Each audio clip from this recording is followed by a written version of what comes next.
Asman! Pero di bali na, marami pang panganib na naghihintay sa mag-amang yan sa disyerto. Umpisa pa lang ito ng kalbaryo nila. Kaibigan ko ito, si Gary. Siya yung sinasabi kong nakakaalam kung nasaan ang susi. Excited na po akong makauwi. Namimiss ko na nanay mo at mga kapatid mo. Tamang hinala ko. Ibang Ate Jessie na ang Ate Jessie ko.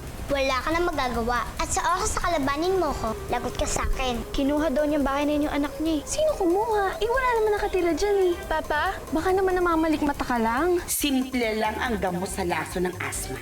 Tubig. Kailangang painuin mo tuwing 10 minuto hanggang sa sumikat ang araw. Oras na may mamiss ka, siguradong matutuluyan ng tatay mo. Naniniwala ba kayo sa multo? No? Bakit? Nakakita ka ba? Kanina parang nakita ko si Daddy. Nung napadaan ako dun sa lumang bahay, parang nakita ko siyang nakasilip sa bintana. Lucy? 3 years nang patay ang daddy.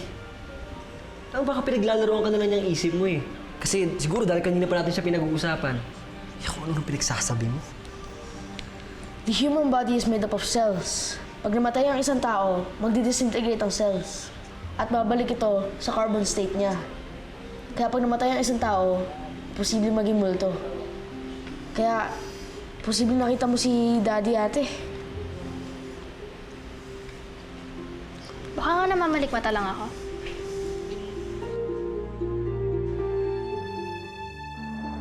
Hindi ka pwedeng matulog, Jessie.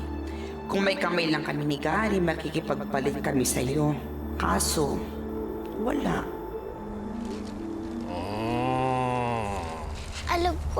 Alam ko, sorry. Tay. Dulce? Dulce? Dulce? Tinatawag dito si Nanay. Alam mo, dito tayo titira. At tuwing pumupunta tayo dito sa bahay natin, sasabihin natin, home sweet. Oo. Alam mo, magiging masaya talaga dito sa bahay na to dahil tayo ang titira dito. Reden, ilang anak ba gusto mo? Ako? 4. 2 babae, 2 lalaki. Alam mo naman kasi, solong anak lang ako. Gusto ko sana maraming anak. Maraming supling, di ba? Para masaya. Para mas marami rin tayong nagmamahalan, di ba? Siyempre. Para lagi rin nating sasabihin na, Home sweet home! Ay, naku, napakaswerte ko talaga, ha? Paano? Home sweet home. Opo, Tay. Kailangan niyo po magpagaling. Para po makabalik na po tayo sa bahay. At sabay po tayong sumigay ng home sweet home. Home sweet home. Tay, uminom ka na.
Reden?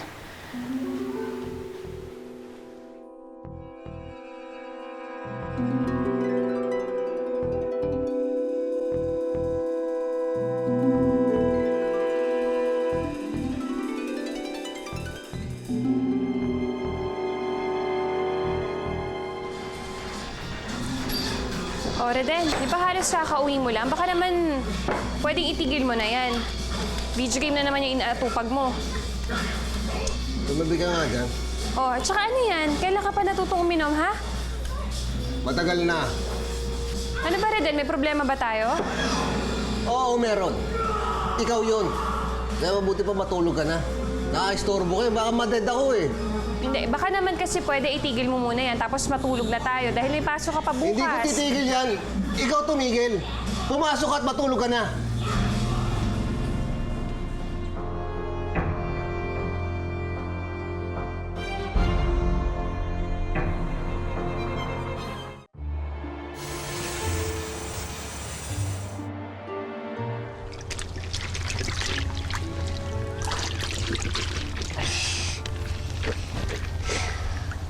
Jessie? Reden, gising ka na.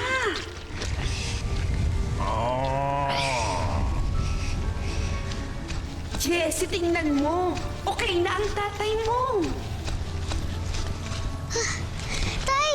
Jessie, Buti naman po, gising na po kayo. Natakot po ka sa inyo kagabi. Akala ko po nawala na po kayo sa akin.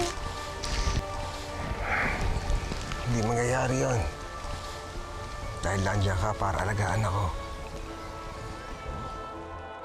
Tama na yan. Lumakad na tayo. Konti na lang ang oras nyo. Tay, kayo mo yan. Sige. Sumakay na kayo kay Gary. Siya ang magdadala sa inyo sa susi. Dali! Halika na nga dito. Maulis na ang oras ha. Oo naman. Yan, halika na, sakay na tayo. Tay, bilis.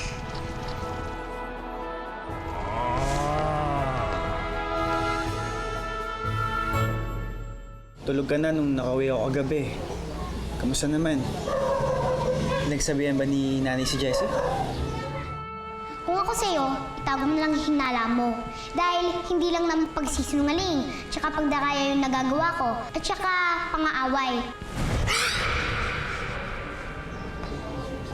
Oh, may nagsasalita dyan. Anong nangyari? Eh kasi kuya... Kuya! Ivan! Kakain na daw! Ano pang ginagawa niyo dyan? Kwento ko lang kay kuya kung paano ka nag-sorry kay nanay na sinabi mo, di mo na uulitin. Ah! Oh, Jessie, huwag mo nang ulitin yun, ha? Hindi ka dapat nakikipag-away, okay? Okay, Kuya Benji. Sige. Good boy.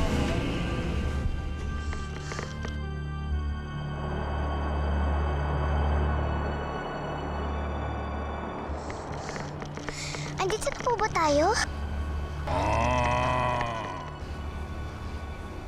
May oras pa tayo. Jessie, yung susi. Oo nga po, no. Yay! Makakauwi na tayo. Tay, kunin niyo na po, bilis. Sandali! Hindi nyo ba nakikita ang buhangin papunta sa susi? Puro butot kalansay nandito ah. Correct! Baka isa pa nga dyan ang katawan ko. Ano ba nangyari dito? Yung cactus. Gary, ipaliwanag mo.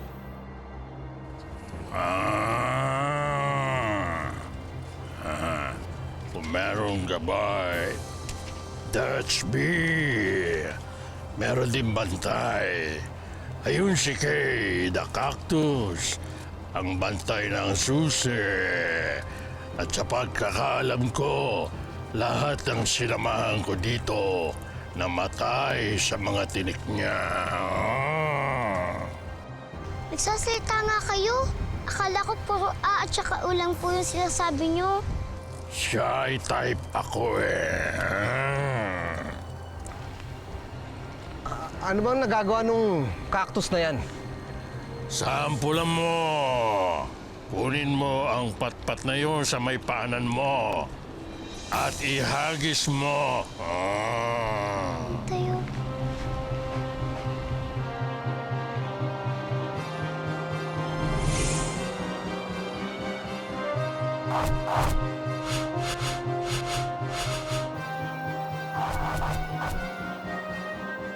Nandudura siya ng tinik.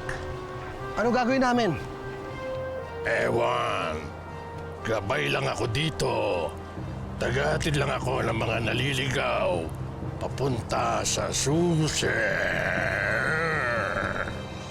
In short, problema niyo na yon. Paano natin malulusutan yan?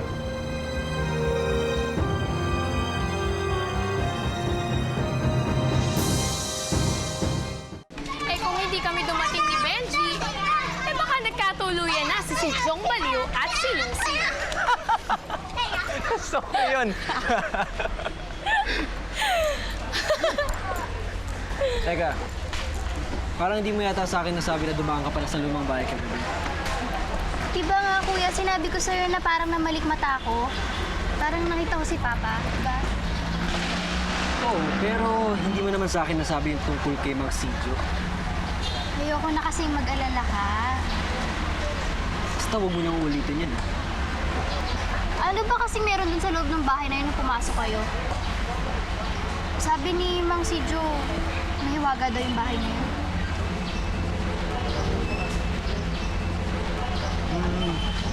Oo. Maraming lumang gamit eh. May mga hayop na estatwa, gumagalaw.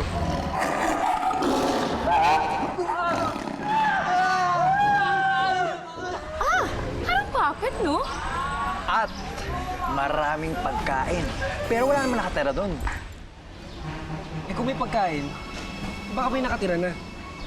Teka lang, maraming abubot doon. May inarbor pa nga ako doon ito eh. Ito, inarbor ko to. Ito. Oh, inggit ka na naman.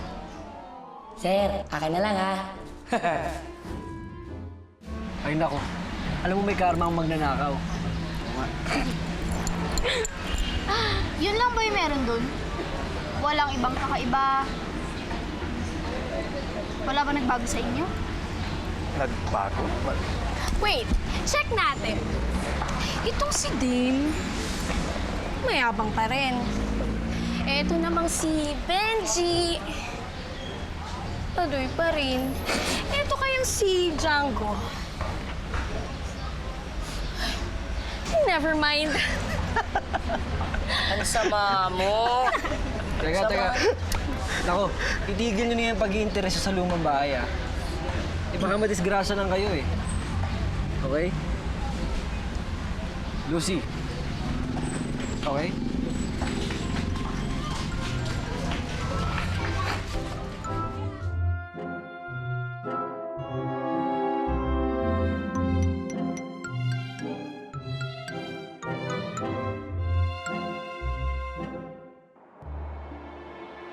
Kailangan niyong malaman kung paano malulusutan si Kay the Cactus. At bilisan ninyo! Nauubos ang oras niyo, oh! Kaya ko gumawa ng panangga para sa mga tinik. Pero wala na tayong oras.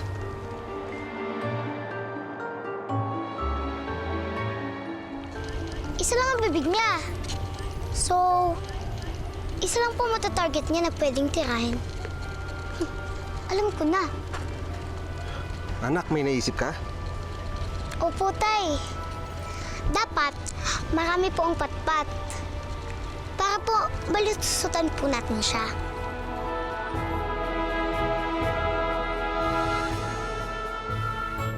Lucy!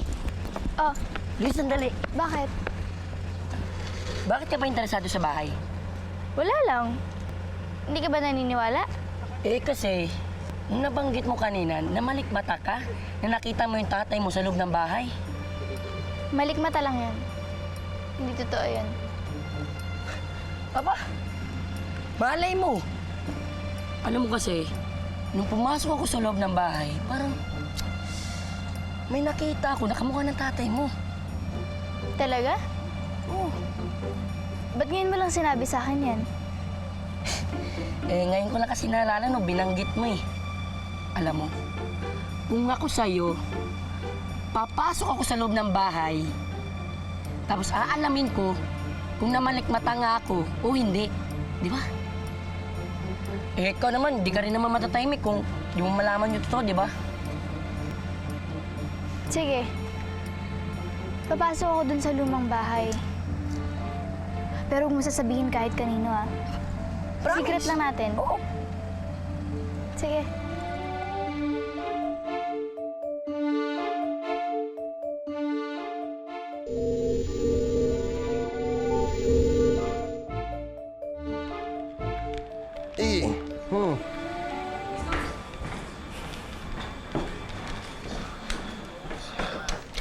Reden, mag-usap nga tayo. Pag-uusapan, bad trip ka naman eh. Reden, ano ba nangyayari sa'yo? Ha? Maghapon magdamag ka na naglalaro. Malilate ka na sa trabaho mo. Wala kang basagan ng trip. Ano? Ano ba naman yan? Reden! Reden, kung may problema ka, sabihin mo sa akin. Please naman, oh. Asawa mo ko eh. Wala naman tayong dapat pag-usapan eh. Ha? Reden, please. Kausapin mo ako ng maayos. Huwag kang ganyan. Pwede ba? Alis na ako. Reden, sandali. Nag-uusap pa tayo eh. Wala na tayong dapat pag-usapan nga eh, ha? Trip ko yan eh. Reden! Ilang araw na ako naghihintay ng update tungkol sa anak ko. Iniiwasan mo yata ako eh.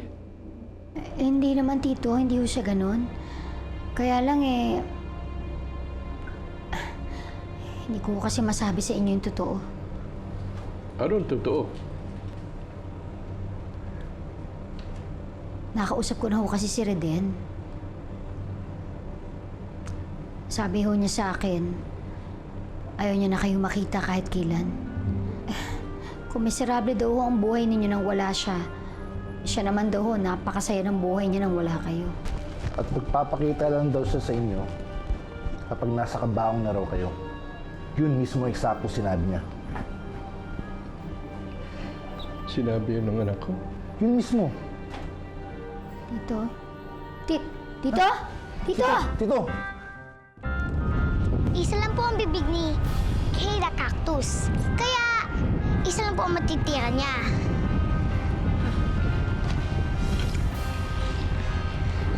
Habang hinahagis ko po ang patpat na ito doon, dapat po, tumatakbo na po kayo.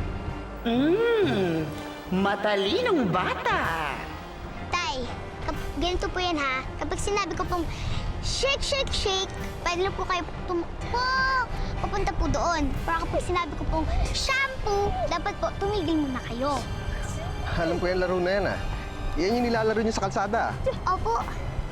Sige, game, game! Shake, shake, shake! Shampoo! Go, go, go! Yay! Sige! Isa mo tayo ah.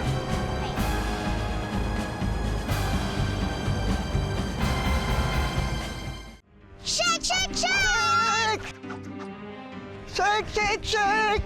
Shampoo!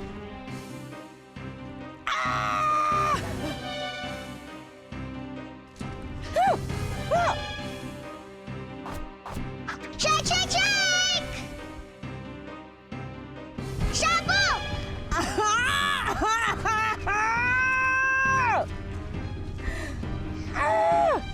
Shake, shake! Tito, okay lang ba kayo? Tito? Tito?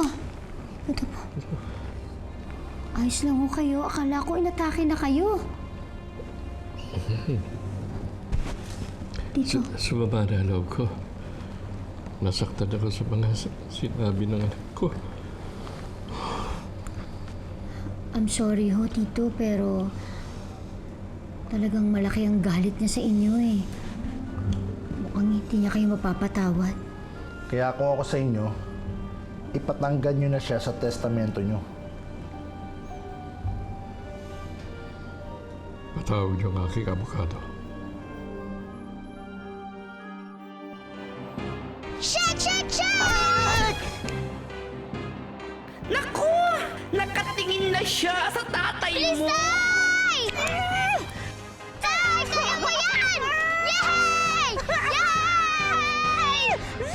Tay! Tay! Tay! Ito na yung susi!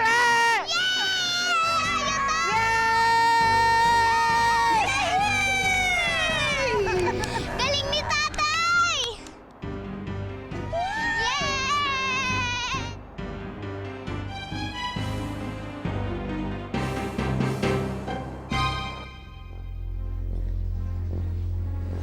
Hindi ko masasagot ang mga katanungan ko kung hindi ko papasukin ang bahay na to.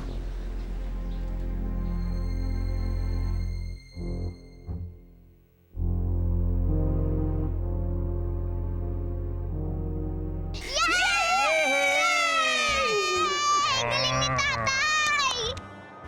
Yay! Eh kasi naman, you made almost of my tinik. You're so nakakainip! Tay, bilis! You think you've got the key? Think again, my dear! Kasi! Nako! Tay, kayo yan! Sige nga! Isipin mo paano ka aalis dyan!